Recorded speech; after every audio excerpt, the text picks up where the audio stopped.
Aitah for denying my sister's lies in front of her in-laws? I am 25F and have an older sister, Kate, 30F. She and I were never close due to our age difference and because she hated that our dad married my mom and had me after divorcing her mother.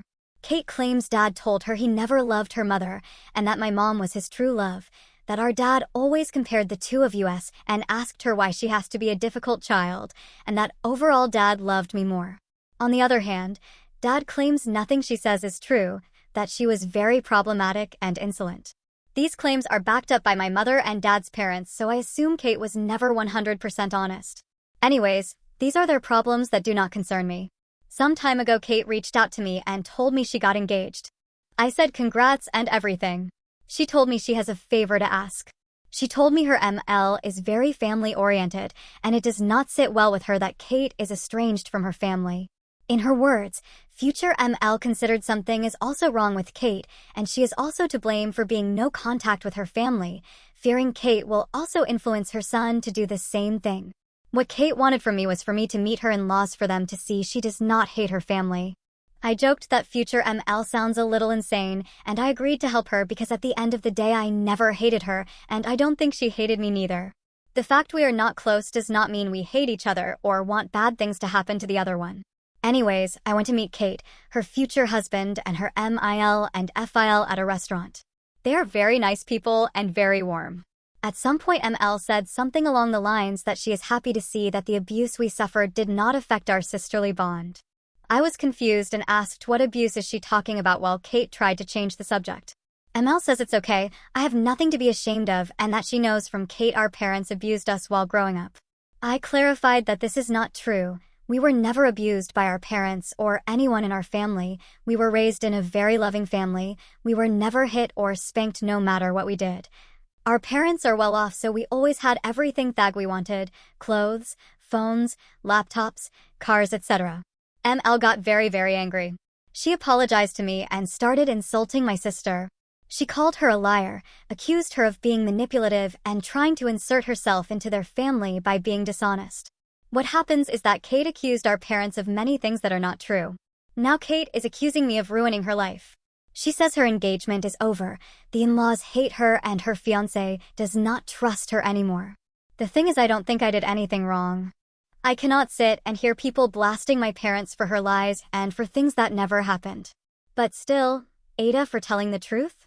Aitah for denying my sister's lies in front of her in-laws update. So a lot has happened during these last days that generated even more drama. But before I get into that, I want to express a big thank you to those who commented and provided their feedback. After reading your comments, some things started making more sense, and honestly, it brought a lot of perspective over things that I missed. Also, I got really mad reading every little comment from those who projected their own messy family life over my family, and I realized the magnitude her words and claims can really have. People called my parents abusive, invented things that never happened, and started projecting on what her life was. Some of them even claimed my mom ruined her family when my mom did not even met my father before his divorce, so it was a shock to me to see that strangers who somehow hear her stories may as well believe everything that she says without even doubting a word or even add their own dramas into the picture to feed her fantasy. The major thing that happened was that one day her ex-fiancé reached out to me via Facebook. He apologized for how things went during the meeting with his parents and asked me if I am willing to have a chat with him because he wanted to check my version for things that Kate told him. I explained that I do not want to do this behind her back because I don't think it was fair, but if he can manage to convince her for the three of us to have a conversation, I am all in. I also told him there are a lot of things I need to confront her about, and I would really feel more comfortable with a witness there. For 2 days, I have heard nothing from them, and yesterday the big conversation happened. We scheduled a call around evening because every bossy felt more comfortable like this. I will say from the start that I had nothing to do with convincing my sister to attend the talk. This was her decision after discussing it with her ex based on what I understood. She agreed to it hoping that in the end her fiancé would take her back. Unfortunately, I will admit, her ex and I kind of ganged up on her because both of us had many questions, and she was the one to provide answers.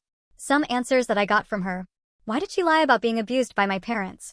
She claimed she did not specifically mention me as being abused, but admitted she did not correct her ML when she understood something else. So she knew her ML was living with the assumption our parents abused both of us, but did not correct her in any way. When her fiancé asked her why, she said she felt by not correcting her, The MIL will stop considering her the problem knowing that there were two of us in the same situation. She still claimed she was abused by my parents.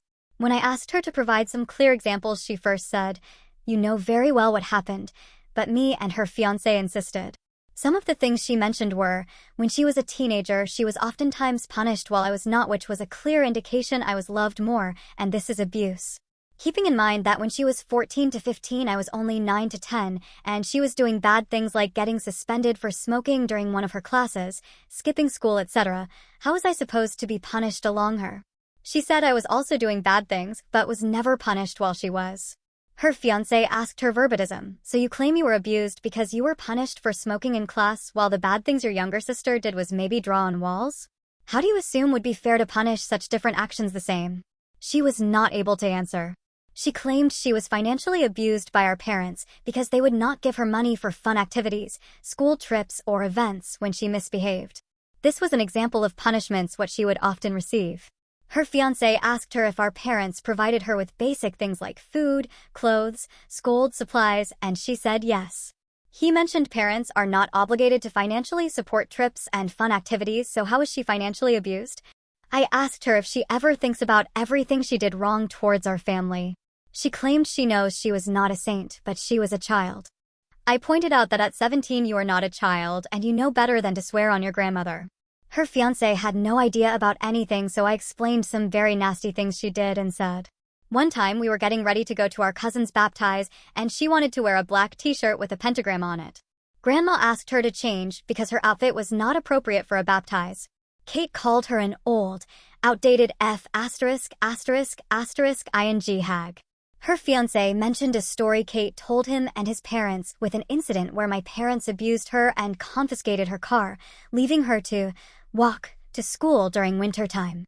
What she failed to mention was that my parents confiscated her car because of a DUI that she treated like it was not a big deal. And secondly, she never had to walk to school during winter because she could have gone by bus, but in reality, even with no car, she carpooled with one of her colleagues. This triggered her ex a lot because unfortunately he lost his grandfather because of a drunk driver. So even knowing this, Kate lied and turned her story into a soap opera just for her to look like a victim. I asked her ex if she ever said negative things about me and he said no. She only mentioned some instances where our parents treated us differently, but always pointed out that they were doing it to turn us against each other. But based on the stories she told, she apparently never blamed me for anything or said anything negative about me. The entire ordeal lasted for around 3 hours, and in the end I was exhausted. I told her that even if we were never very close as sisters, I have always loved her and considered her my sister, period. Not half, just my only sister. I told her I understand that our parents could have handled things differently and maybe she did not receive all the help she needed to adjust to a stepmother and a new family dynamic. But I am now judging her as an adult who should know not to lie and pose as a victim and who should assume responsibility for her part. As people pointed out in my last post, I advised her to get therapy and solve all her issues, but until that happens, I cannot continue to have a relationship with her. She accused me of favoring our parents over her, but I told her I favor the truth over lies and she should be ashamed of her. So that's what happened between me and Kate. I have no idea what happened or what will happen with her ex, but based on how things turned out, I really doubt he will give her another chance. He made it clear that she cannot be trusted and pointed out something his mother told him. If she is capable to lie in such a way about her own parent, what will she be capable of saying about him? He said he is not doubting she can start saying he was also abusive since this seems to be her narrative. But that's her own problem. She made this bed for herself.